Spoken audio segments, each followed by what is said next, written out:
political opportunity than a risk. They believe, pointing to our CBS News poll last week that shows 57% of Americans believe that gun control should be more strict, 57% support an assault weapons ban, pointing to other polls that show even broader support for an expansion of background checks.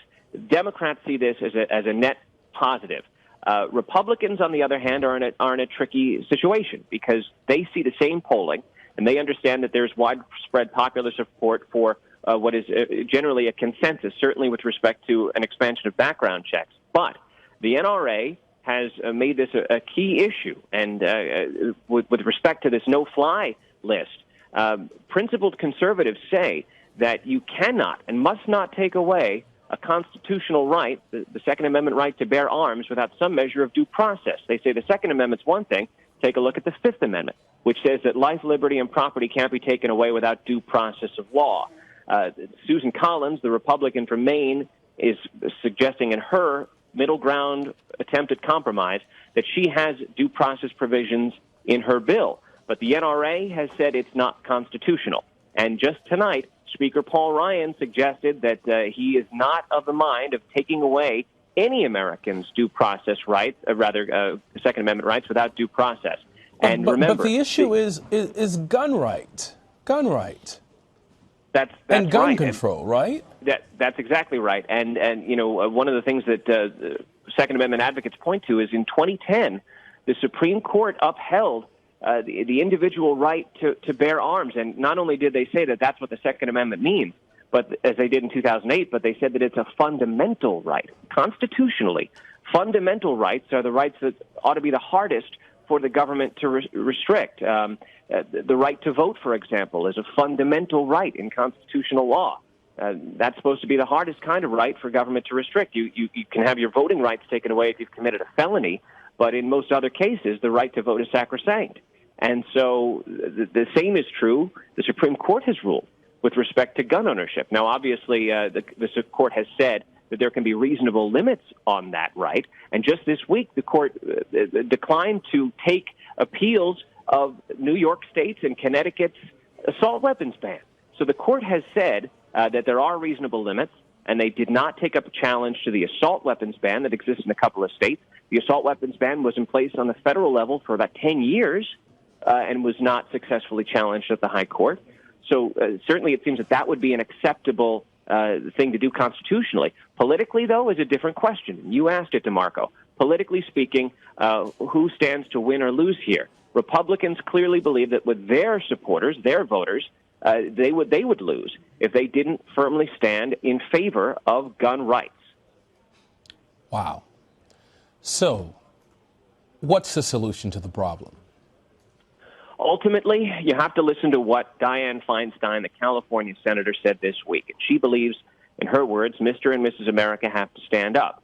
What you can argue is in the wake of the Orlando shooting in the last week and a half, there has been a real sense of momentum behind this issue. And I think people have paid attention to it in a way that they hadn't after other mass shootings. This is now reached a moment where we're seeing these kinds of demonstrations on the floor of the House and Senate, and that does not happen in a vacuum. This is a result of the pressure that's being applied at the grassroots level. What we have not seen in equal measure is an expression of support from, for example, the NRA. The NRA is saying to its members and in interviews and on Twitter that this is an issue that is fundamental for them and that their supporters need to get engaged. But ultimately, you can see that the Democrats have very successfully drawn the attention of the press and the public to this issue over the last 10 days. And whether it will result in actual legislative change remains to be seen. But what might have to happen is the American people will have to weigh in at the ballot box in November. Republicans, well, Democrats, I should say, Democrats are hoping that this is a motivator for voters through the fall. But I read a very interesting quote in the Washington Post this week that quoted a gun rights advocate, someone who is an NRA supporter, who said that the past has taught him that with respect to gun rights advocates are single-issue voters. They're the ones who are motivated primarily by this issue. If you do not stand for the Second Amendment and stand for it wholeheartedly, many voters simply won't vote for you. But on the other side of the debate, people don't necessarily feel the same way. And that person believes that over time, 2 months or more, people will care less about this issue than they do today. You know, Stephen, we're going to take a quick break and let's listen in, and then I have another question for you. Joint resolution are referred to the Committee on Education and the Workforce. The clerk will notify the Senate of the actions of the House. Pursuant to Clause 12A of Rule 1, the House stands in recess, subject to call of the chair. All right, so there is a recess in place now. Stephen, just want to ask you a question as we stay on this picture here. What does it say about America that our two main political party systems can't come together with a compromise on an issue that is just a dying issue and has affected so many families and affects so many families every year, with the most victims killed by guns here in this country and the entire world? What does it say? Well, Lindsey Graham, the Republican senator from South Carolina, said if the Congress can't pass something responding to this in a way that makes sense and on which both parties can agree, that there's something really wrong. And Stephen, before you complete your answer, just want to let our viewers know that we're actually, this has happened moments ago. They are at recess now. The House is in recess, so we can't see the video of what's going on. That's the picture that we have, but we'll go back to the tape of Ryan. This is when he was trying to basically gain control in a calm and cool way, but it didn't bother him, and he continued on with the business. Stephen, go ahead. Well, I will just explain the bit about the recess now. What will happen next, I don't think anybody knows at this point. We will have to wait and see. Democrats have pledged that they will stay on the floor of the House. What I expected to happen tonight at this point was that the House would adjourn for the evening and that we'd be done. But the House has instead been recessed, subject to the call of the chair. And that means it's up to Republican leaders, whenever they are ready and willing, to reconvene the House. This is the dynamic that was in play at 12:03 p.m. Eastern Time, 10.5 hours ago, when the protest really began in earnest. And the cameras were off, and the protest began, and some of the members began streaming it through their own phones. And I expect that that will soon continue, so you might want to have the control room start to look for those feeds, because the Democrats say that they intend to stay on the House floor through the night. And continue this protest. There is no parallel directly to the Senate filibuster. There are no provisions in the rules of the House for what we have seen today. And what we have seen today is a blatant and flagrant violation of the rules of the House. It will continue, though. Democrats very much enjoyed the fact that they were able to have that pipeline through Periscope and Facebook, direct through social media, and eventually simulcast on C-SPAN to talk directly to the American people and hold their own session of the House, which really looked more like a caucus meeting or a rally. Any word on when the House would reconvene? We don't know yet. This is something that we'll be waiting to hear. We don't know exactly what else the House leaders have in mind for the rest of the day's business. There were other items of legislation that the House had intended to pass, but those are the kinds of things, there's other measures that could be kicked to the next day. It's not clear to me at this moment, DeMarco, I'll be honest with you, why leaders chose to go back into recess as opposed to adjourning for the day. It is different because going into recess allows Republican leaders to bring the House back. But again, there's no telling when they will, or for that matter, why. You know what, Stephen, we were actually, when you and I were talking earlier, the Democratic leaders there were singing an old tune, of course, that was familiar during the Civil Rights Movement, We Shall Overcome. And it begs me to ask you, is this a gun rights issue or a civil rights issue?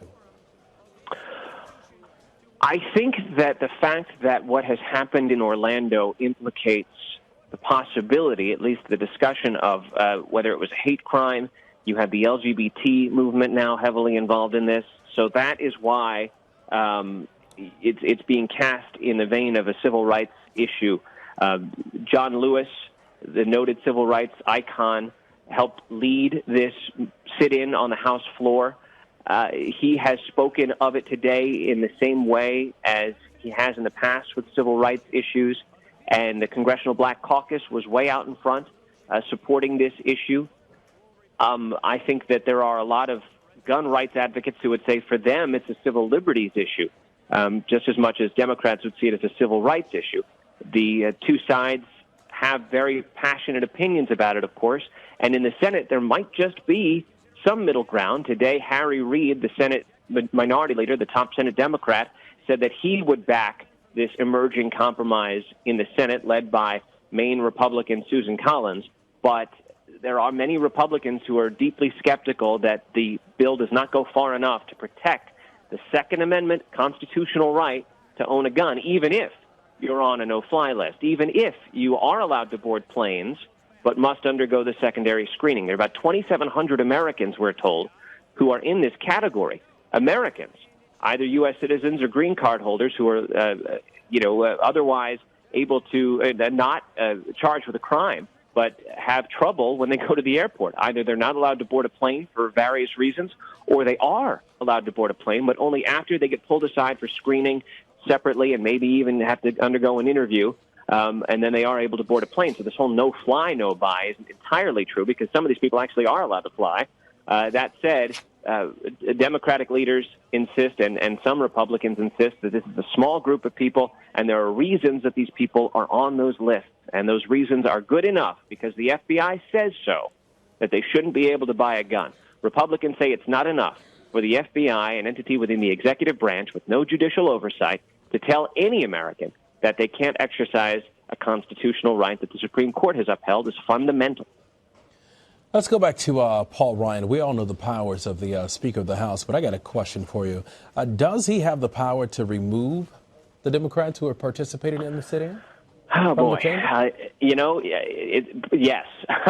And it hasn't happened today. And a lot of us who approach this from an historic standpoint wonder why. Because, well, it could probably backfire, wouldn't you think? Right, there's no doubt. The optics would be terrible. I mean, because effectively what you'd be doing is you'd be ordering Capitol Police to go into the House chamber and drag these members, including John Lewis, out of the chamber. And no one would want to see that, certainly not Paul Ryan, the Speaker of the House. So he has not done that. But within the last hour, just as Republican leaders were preparing to reopen the House and have their votes as they had in the last 40 minutes, there were reports that Capitol Police officers were actually amassing one floor below the House chamber, just in case. It is so hard to believe that this is America that we're watching. Well, we've seen it happen in other countries. And in the long arc of American history, and remember, Congress operates on precedent, there probably is somewhere in there a precedent for this kind of thing, but certainly not in modern times, certainly not in the television age. In the last decade or so, there have been a couple instances where individual members who were ruled out of order were threatened with removal from the House chamber, but certainly not an entire party. And that's the prospect that the Speaker faced today to decide whether he would enforce the rules, and the rules certainly give him the power to remove the disorderly members. The Constitution provides that the House can be the judge of its own members and punish disorderly behavior of members. And so it remains to be seen whether House Republicans might try to seek some retribution and try to punish, censure, fine even some of the Democrats who led this protest. I think it's unlikely given the politics of it all, but it's arguable that the power exists. Yeah. Now, these are live pictures from Periscope here, and you can see the Democrats. Let's actually see if we can listen in for a couple of seconds. Hang on, Stephen. No bill, no break. Gregory Meeks. Just like that. Gregory Meeks. Should have been some better. No. They turned the mic off again, but that's okay. That's okay. I got you. The title of tonight's webinar. Oh, Greg. Talk to us. Today the world is watching. They're observing what we're doing today. And at a time when we were nervous, voices were silent, the world was saying, what's going on in these United States of America? Where is the democracy for which they live? Why are they allowing their people to die? I must admit that it was just a few weeks ago where I had my hopes up at a memorial service for Muhammad Ali. When I was at that memorial service with my friend John Yarmouth, and I know Maxine Waters was there, we saw this nation coming together. We saw people, Native Americans, African Americans, Hispanic, whites, Jews, Muslims, Christians, all there memorializing the life of a man who decided that he had to stand up and speak out no matter what the cost. And I had pride in that.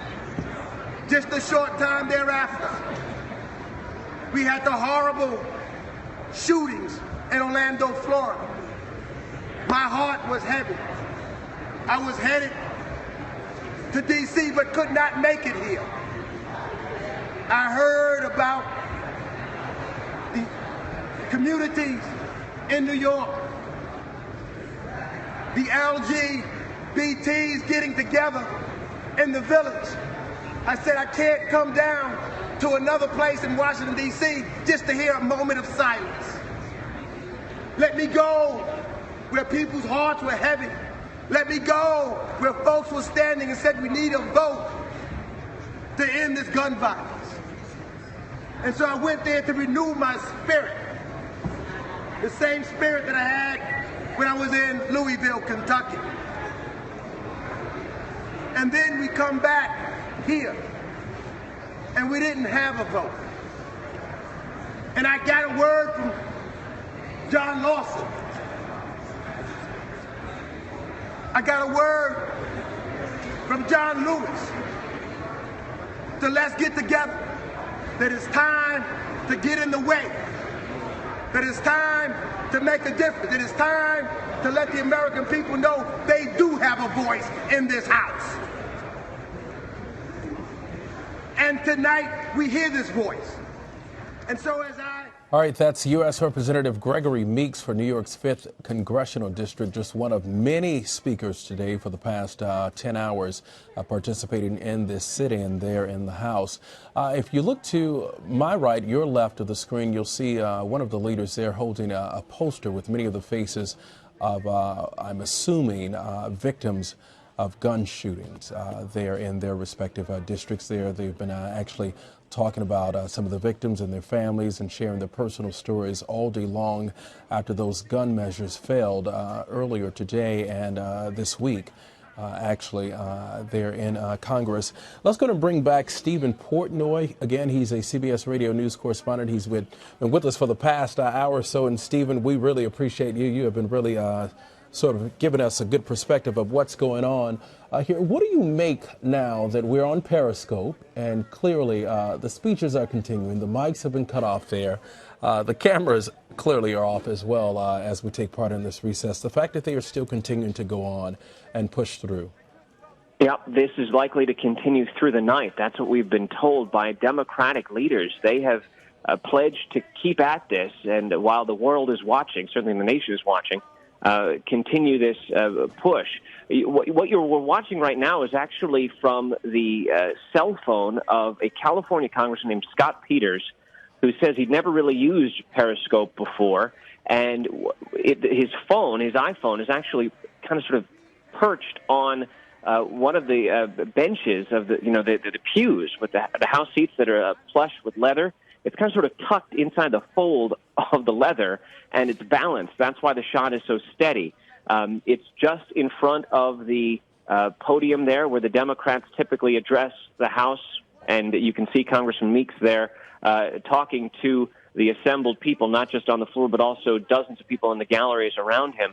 And what's been interesting is that this is all coming to the world from one congressman's iPhone.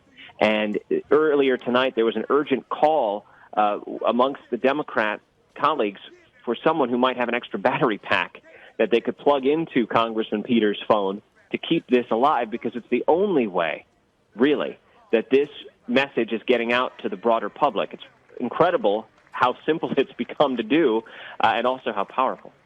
All right, Stephen Portnoy, CBS Radio News correspondent, thanks for joining us tonight and really helping us out. We appreciate it. You bet.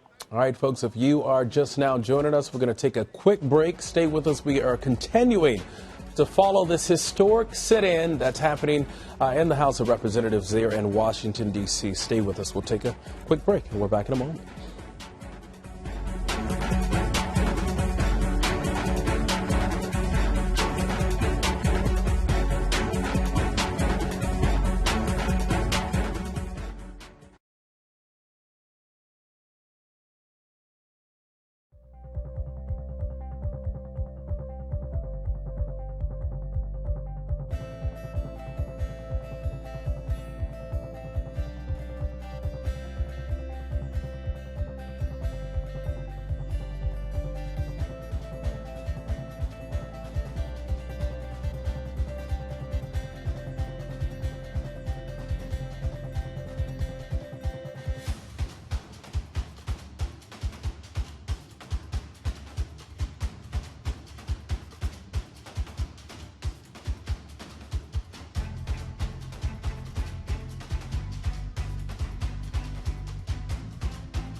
All right, welcome back, everyone. CBSN continues tonight with this historic moment coming out of our nation's capital there, with Democrats taking part in a sit-in after gun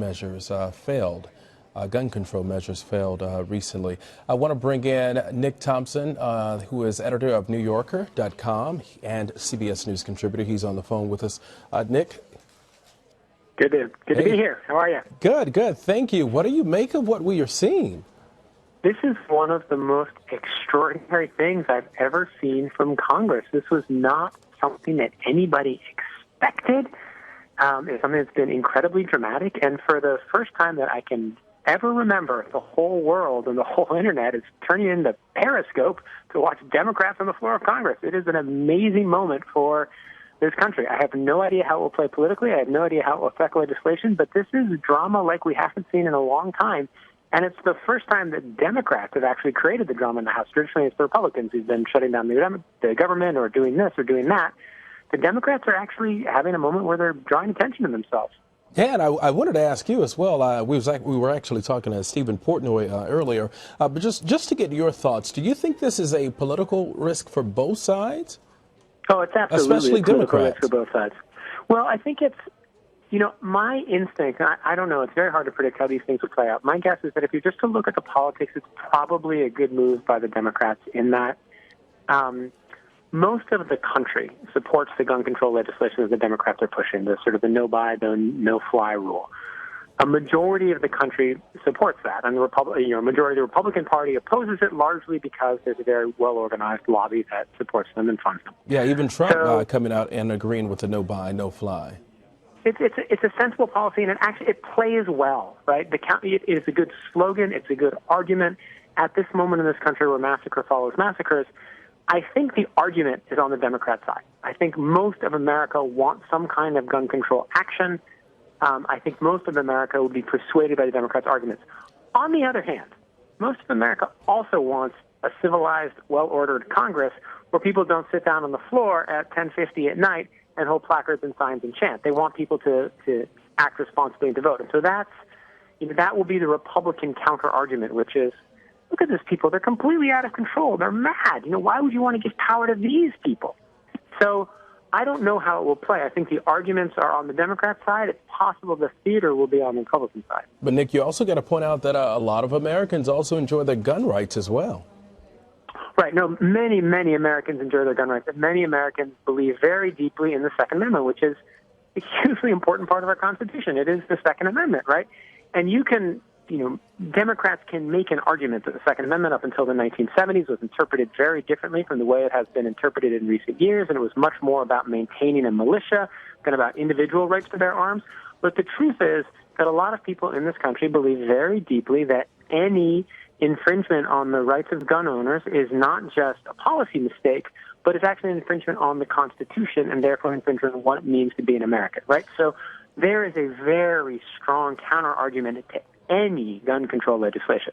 That said, gun control legislation to stop people on the terrorist no-fly list from getting weapons, or gun control legislation to stop people from getting military-grade weapons, or legislation to allow scientists to study gun control, these are issues where 60% of the public is going to be on the side of gun control as opposed to on the side of gun rights.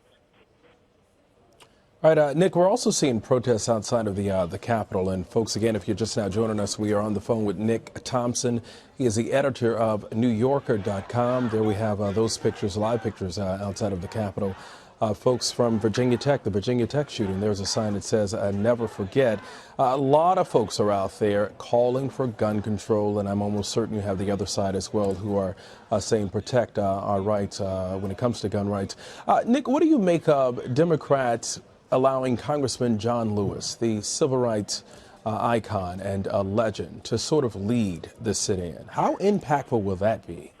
I mean, that was a brilliant decision, right? I mean, as I understand it from reporting in Politico, what happened is the Democrats decided on this tactic and then decided that the best optics would be to have John Lewis, who has led, the great civil rights fight in this country's history. He was one of the leaders of that, and who had, when you think of a sit-in, you think of the late 1950s and the 1960s, and you think of black activists gaining rights, and you think of John Lewis. Hey, Nick, let me stop you for a second. Let's listen in right here. It's been a lot of finger pointing. Why do you want to protect terrorists from buying a gun? So are you going to stop? Why do you want to let terrorists from buying a gun? Oh, yeah, like y'all. Why do you want to let terrorists buy a gun? I got my podium.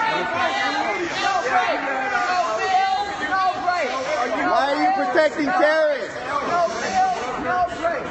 Are you going to stop the sale of machetes? Take the mic. Let's take on radical Islam kill these people. Have you known A terrorist with a gun.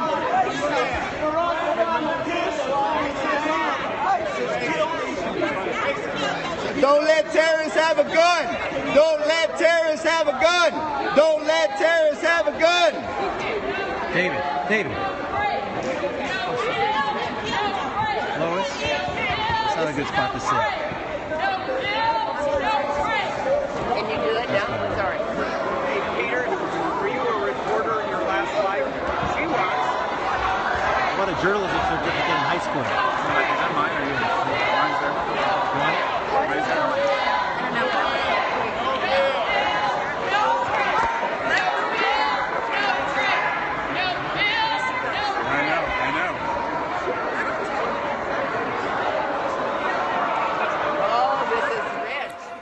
Oh, Nick, I'm not sure if you can see the pictures that we are showing from Periscope.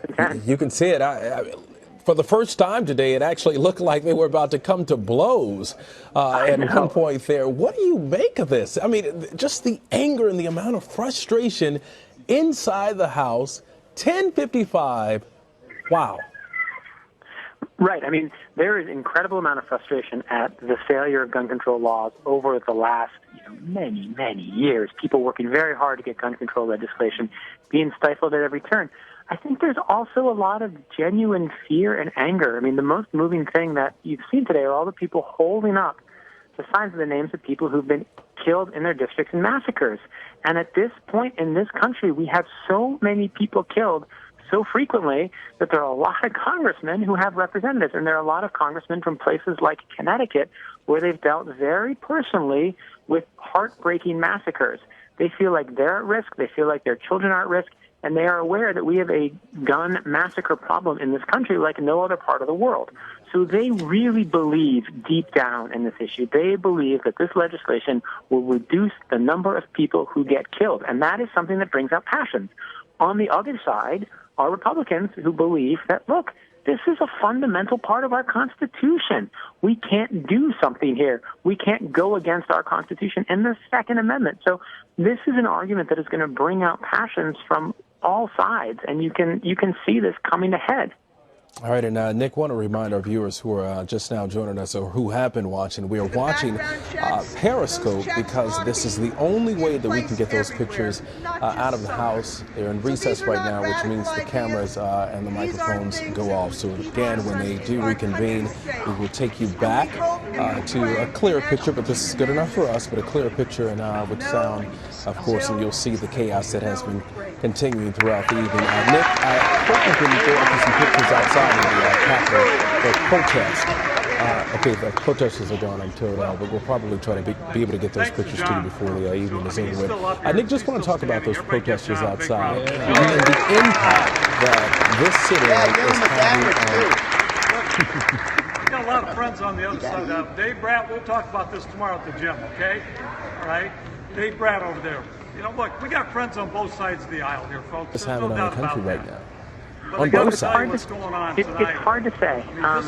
We don't know how this is playing out. It does seem very clear that if you look at polling data over the last couple of years, the percentage of Americans who want a ban on assault weapons has gone up considerably, right? The percentage of Americans, every time there's a massacre, the percentage of Americans who want certain limited gun control measures to go through Congress increases, right? It hasn't increased to the point where it's going to pull Congress to that side, but it's increased substantially. One thing that gun... And I've been in this body for 10 years. I took a selfie of me and John Lewis, and I sent it to my wife tonight because John Lewis is such a tremendous inspiration to everybody in this body. And when I first got here and when he called me brother, I started to cry. I mean, John Lewis to call me brother. Are you kidding me? This is amazing. But that's the kind of guy he is, and he stands for all these great things that we're trying to stand for tonight. And the fact of the matter is, later on, folks are going to be reading from Martin Luther King Jr.'s letter from that prison. So these three folks, it says it all tonight, I think, that we're going to be talking about those folks and what they stand for. They inspire all of us so much.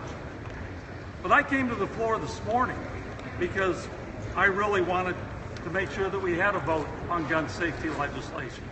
And I came back tonight to demand that we have these votes on gun safety legislation. And in the meantime, Speaker Ryan was on CNN and he called what we're doing a stunt.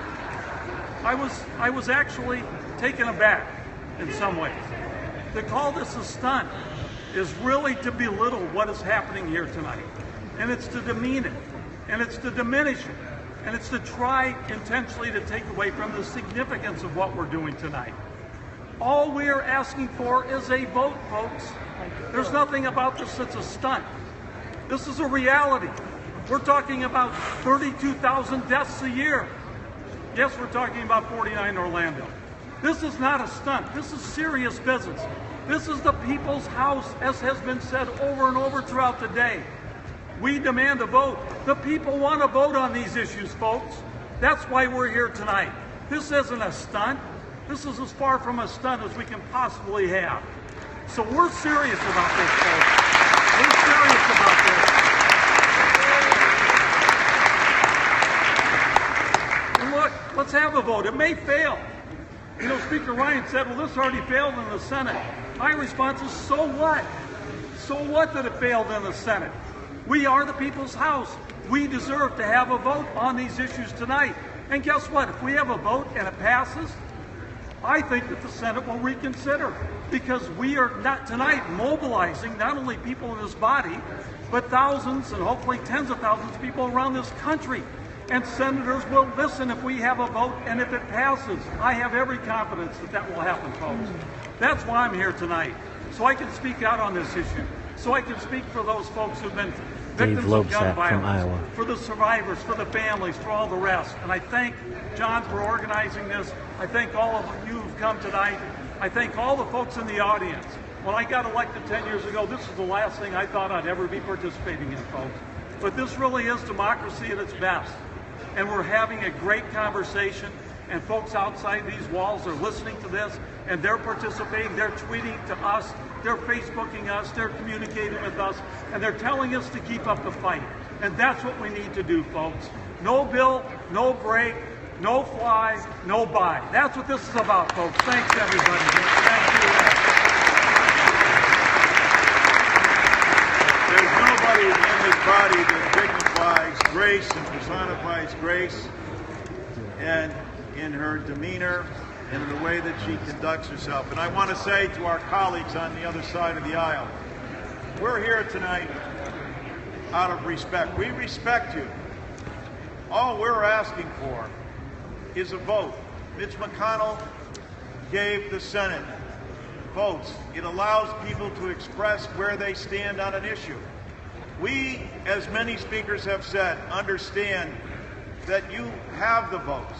You have the majority.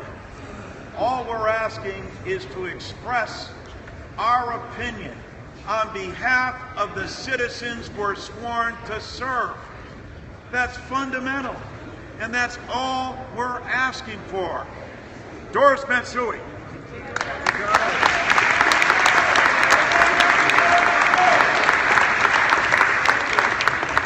Thank you so very much, all my colleagues here tonight and all through today. John Lewis, you have been my hero for such a long time.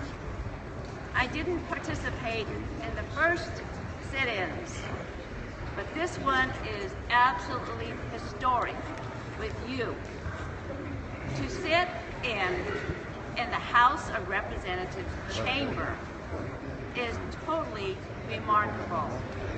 And may I just say this, my colleagues throughout the day and tonight, I couldn't be prouder to be a member of this body, to understand what it means to be an American and to be able to express your fears, your doubts, and your hopes.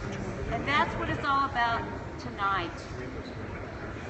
When I think about these issues, I think about the people that have been affected. And mostly, I think about the children.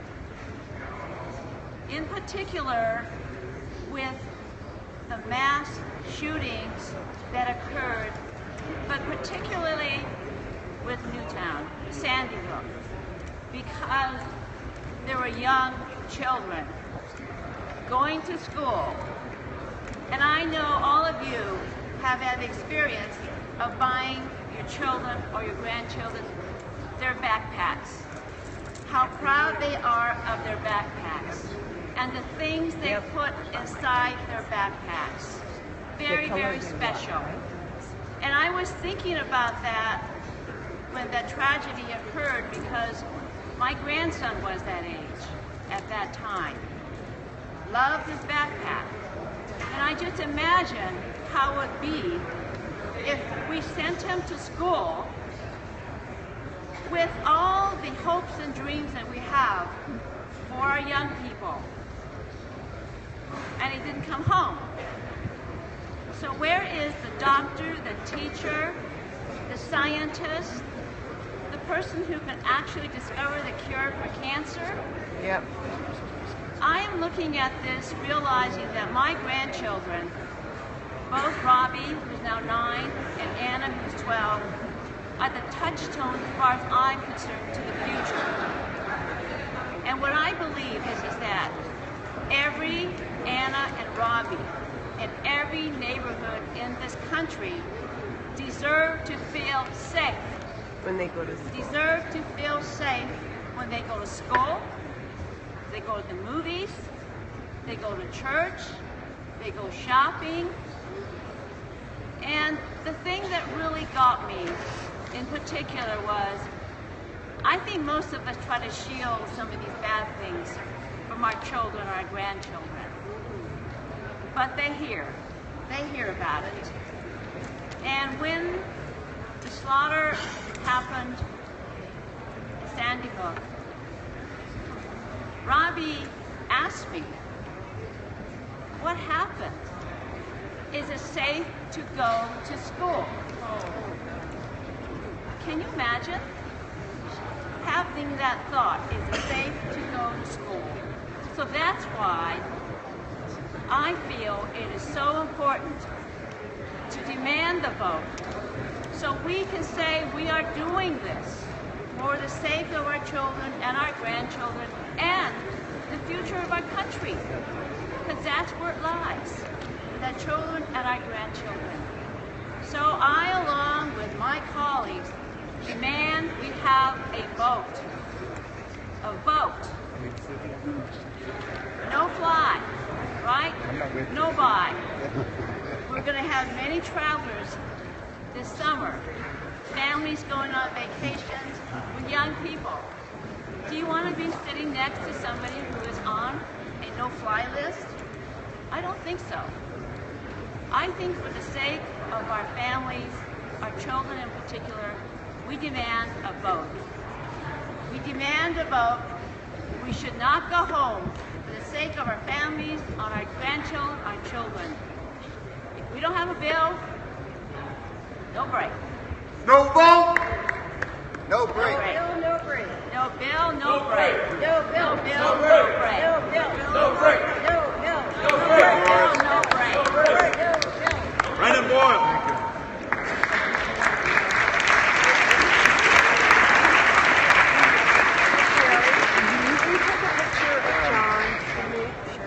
I think there must be a mistake. Surely there must be a mistake. Because I don't know how in the world I'm lucky enough to call you a colleague, Mr. Lewis. And to stand here, actually to sit down with you beginning 11 hours ago and begin this. This in no way compares at all to everything you've done in your life. But just know that it is an honor, as someone who may not have been born at the time that you were acting in such a heroic and courageous way. Thank you for what you did then, and thank you for what you're doing today. Well said.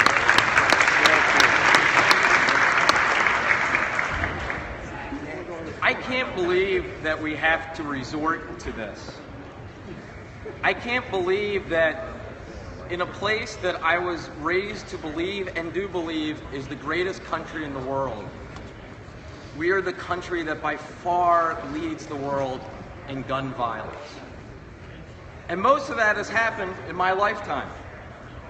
Of the 25 highest casualty killings, mass shootings, 24 of them have happened in the last 30 years. We have a Second Amendment.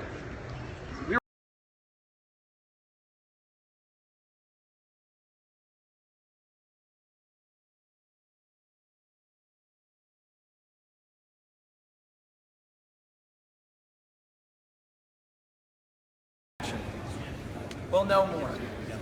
I didn't anticipate coming up here to speak as a soldier for most of this day. But I just wanted to take a moment to thank all of you who have joined us in the gallery, including some of you I know who are the parents or relatives all of you of those who joined us in the gallery, of gun violence. Including some of you More I Americans know have been touched who by are gun the parents violence. or relatives of those who have been the victims of gun violence. More Americans have been touched by gun violence in the last 30 years than all those who were killed in all of our wars combined. There is a stain on the soul of America, and we must heal it, and it begins tonight. Thank you.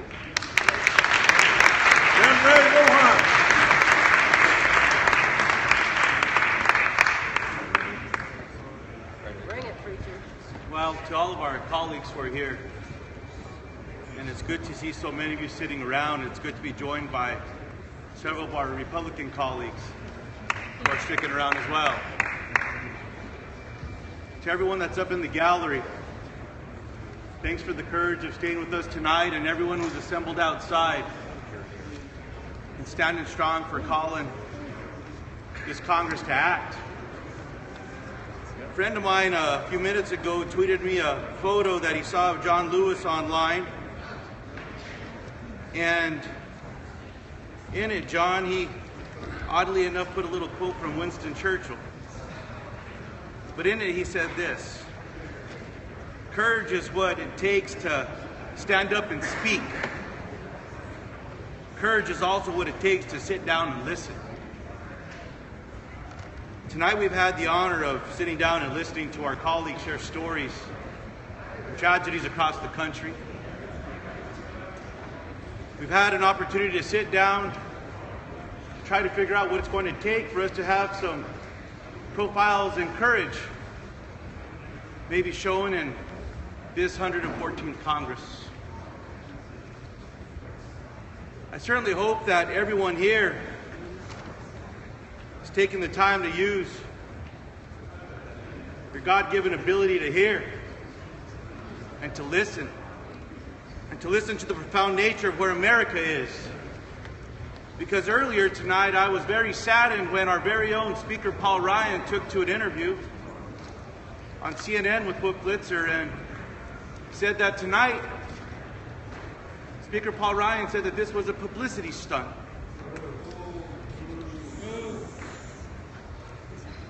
You know, Speaker Ryan, I think you should maybe reach out to the recent victims and families of Orlando. Tell them this is a publicity stunt. People like Leroy Valentin Valdez, 25 years old. Mercedes Marisol Flores, 26. Peter Gonzalez Cruz, 22. And the other 46 victims of this tragedy in Orlando. You know, John, you got us earlier tonight and you said this: sometimes you have to do something out of the ordinary. Sometimes you have to make a way out of no way. There comes a time when you have to say something, when you have to make a little noise, when you have to move your feet. This is the time.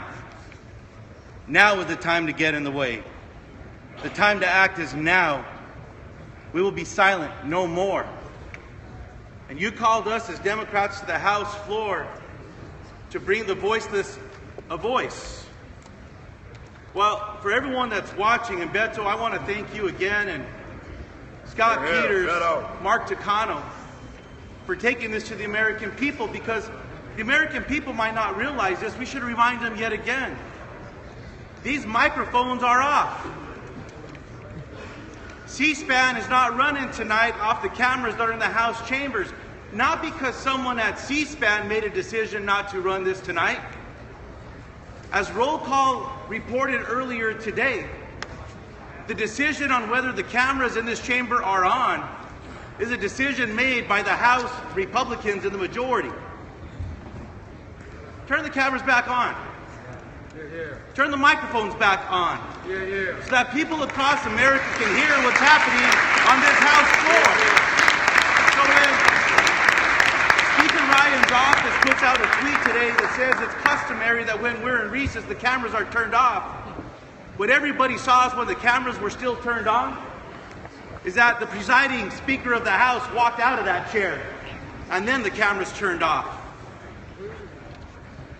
You can turn the cameras off, you can take the microphones out, but you can't take the fight out of us. John, thank you for being the inspiration we need. Thank you for making us come to the floor tonight, because you called for something deep within us. You, David Cicilline, Catherine Clark, your examples. My mom sent me a tweet a few minutes ago. She said she's praying for us. She's praying for us to do the right thing.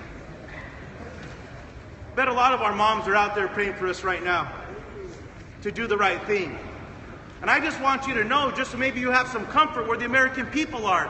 CNN reported that 92% of the American people are in favor of expanded background checks. CNN reported that 85% are in favor of banning people on the federal terrorism watch list from buying firearms. Now, this one might surprise you. While that number was only 85%, CNN reported that 90% of Republicans are in favor of banning people on the federal terrorism watch list from buying firearms. The people are on our side. They need our help. They need your courage. Let's stand tonight and do the right thing. Let's ask for that vote. No bill, no break. No bill, no break. Let's do the right thing, everybody. Thank you, Ben Ray. From California, Sam Carr.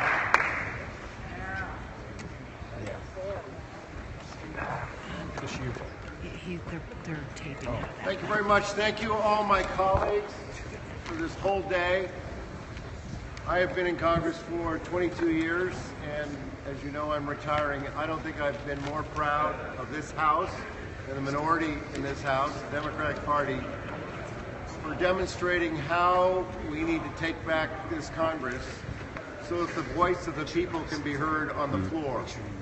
And regardless of the attempt to shut off this microphone and to shut off the cameras, because of the incredible ability to use social media, the American public is being able to understand what is going on here. I also want to remind people, that the people that are in the gallery, even our incredible turnout of our press corps, which is remarkable, more so than we see in most incidents on the floor, that this is an election year. Every single member of Congress, their contract is up for renewal in November. Every single member. People ought to be taking a look at their voting record. Why don't you take a look at the NRA voting record of members of Congress?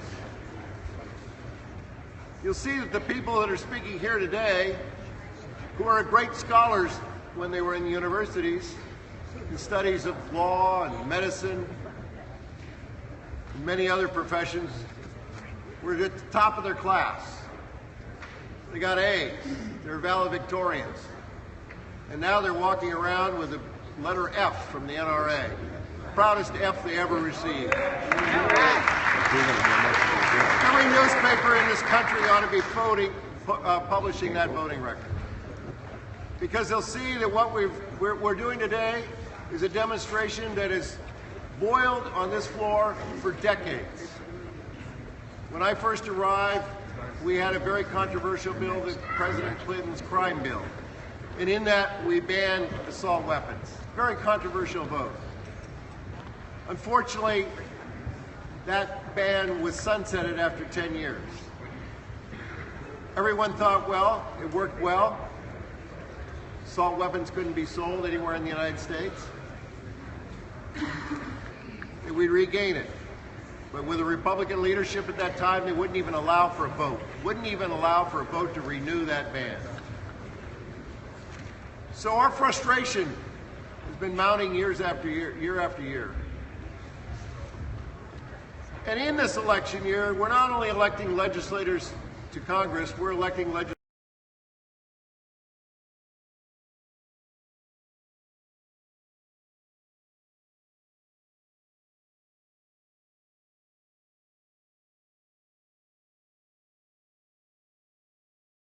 people. And I would imagine with that population, probably the most number of members of the NRA National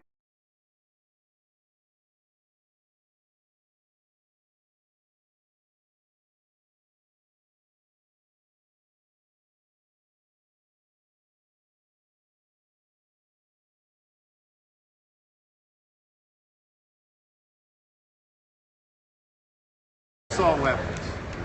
We've been able to enact background checks.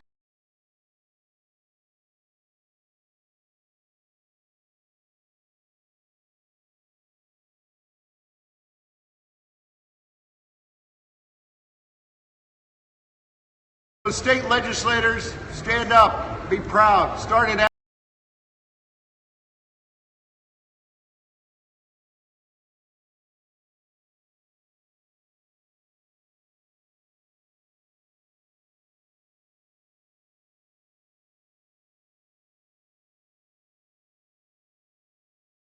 will give you all kinds of excuses about sale of guns to people.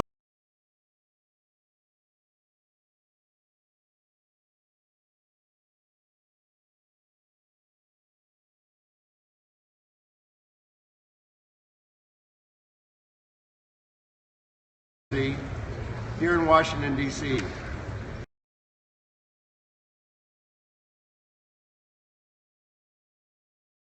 Violence in Colombia.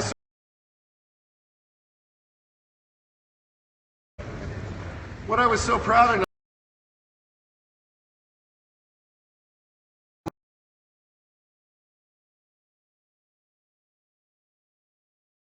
Colombia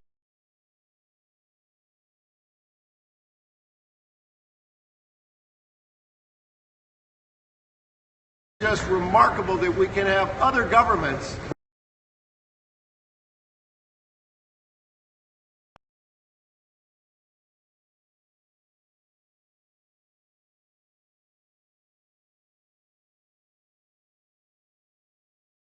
gun restrictions.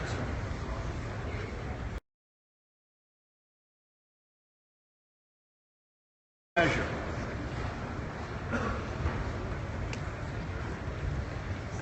People of this country, if you like what you're seeing here tonight, you can thank us by your actions in November.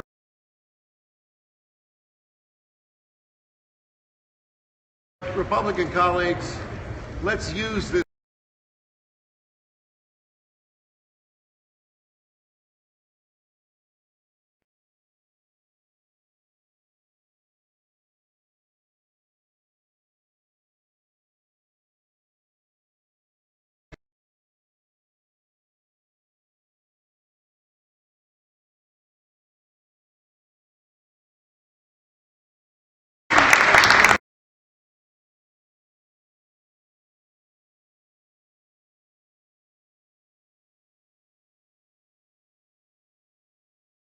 helping bring each of us to the podium.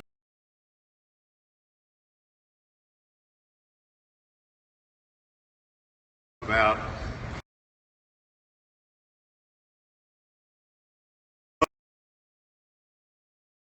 Lewis, thank you. John and I came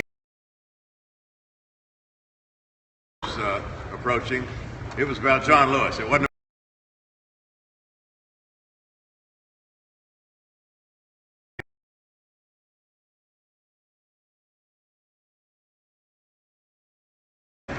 experience.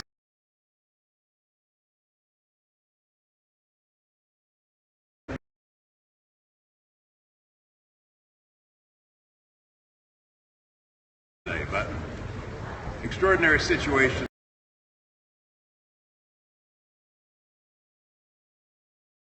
Go.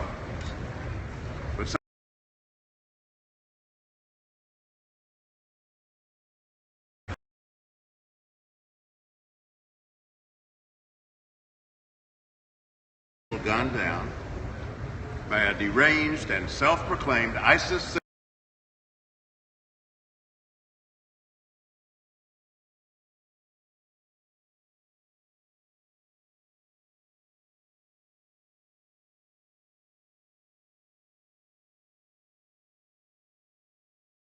in the hands of a potential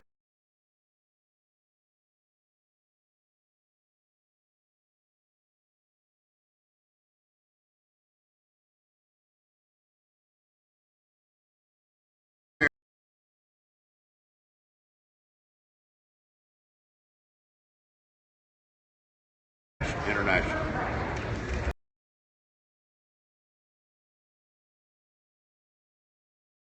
Solution to the threats we face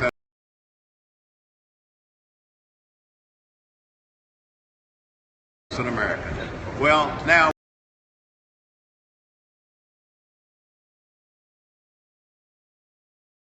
bills that we're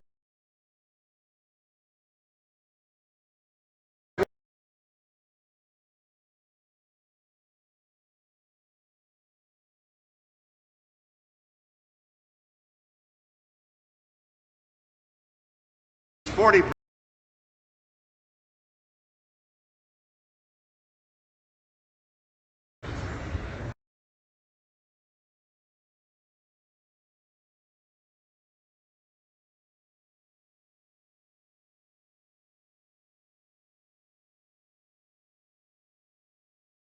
right to free speech. What right is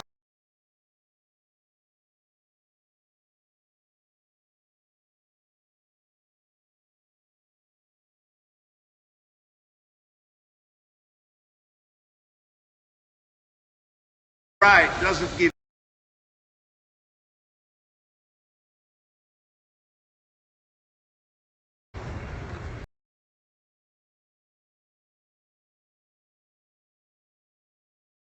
keep weapons out of the hands of those who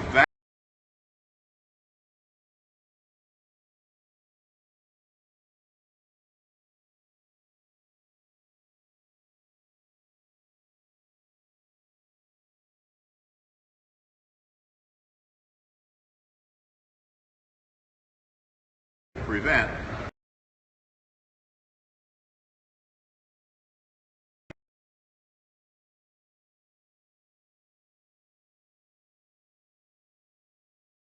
District, but he's a proud graduate of East Carolina University in my state.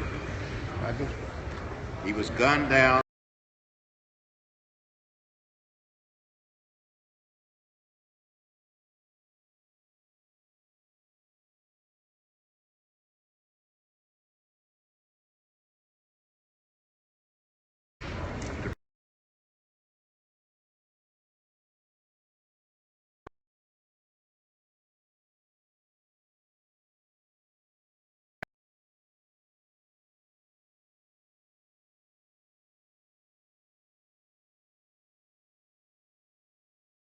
And it's any parent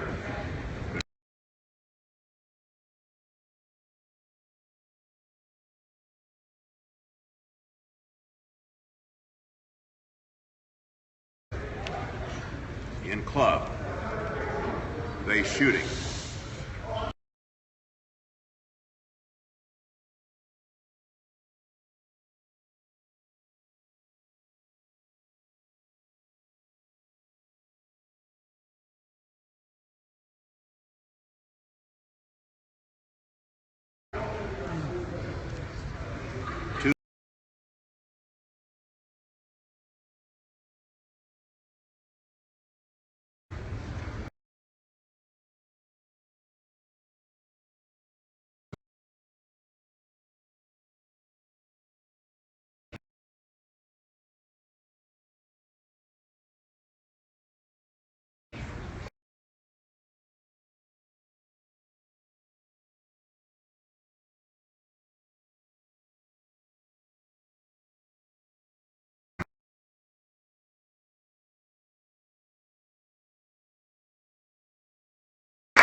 Javier Becerra,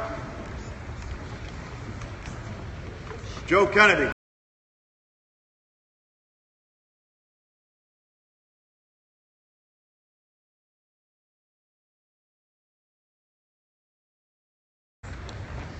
Thank you, Mr. Larson.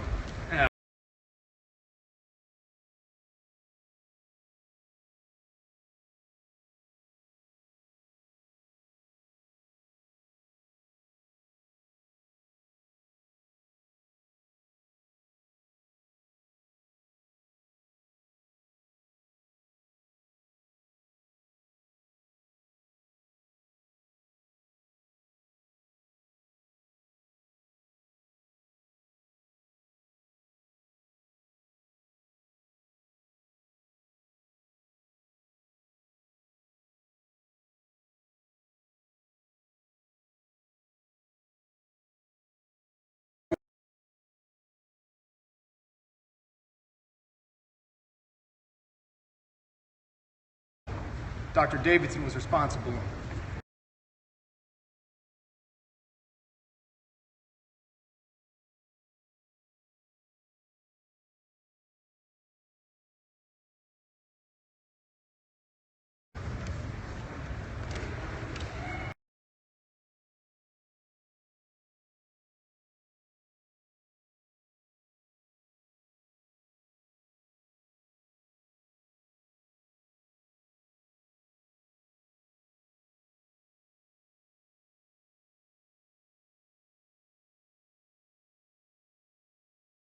And I couldn't sleep.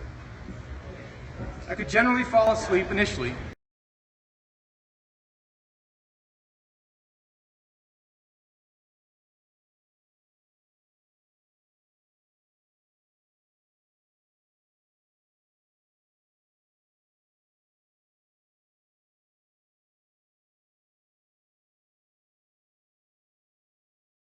told that he had done.